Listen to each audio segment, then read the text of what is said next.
கடகராசிக்காரர்களுக்கு இந்த 2025ஆம் ஆண்டானது சற்று கடினமாக அமைகின்றது. கவனமாக இருக்கவும். ஏற்கனவே உங்களுக்கு அஷ்டம சனி உள்ளது. இதில் ராகு வேறு மே மாதத்திற்கு பிறகு சனியுடன் சேர்ந்து கடுமையான பலன்களை தரவிருக்கிறார். குடும்பத்தில் சிறு சிறு பொருளாதார பிரச்சனைகள் வந்து சேரும். கவனமாக இருக்கவும். ஆடம்பர செலவுகளை குறைத்து கொள்வது உங்களுக்கு நல்லது.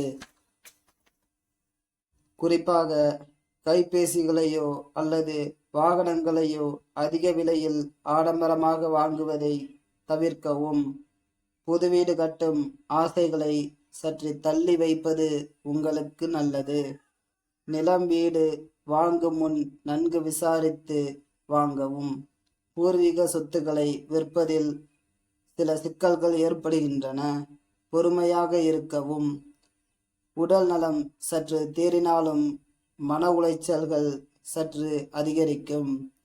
யாரையும் நம்பி பணத்தை கொடுத்து ஏமாற வேண்டாம்.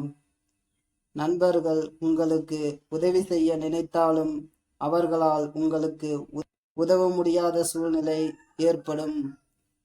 தொழிலில் சற்று அலைச்சல்கள் ஏற்படுகின்றது. பொறுமையாக நிதானமாக இருக்கவும்.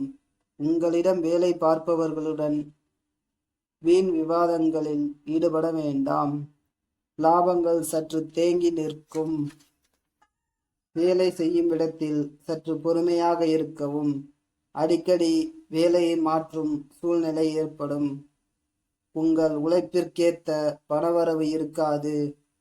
உங்களுக்கு வரவேண்டிய பணமானது சற்று காலதாமதமாக உங்களுக்கு வந்து சேரும். இதுவரை லாபஸ்தானத்தில் இருந்து வந்த குரு பகவான் உங்கள் விரயஸ்தானத்திற்கு வந்து விரய குருவாக நிற்கின்றார்.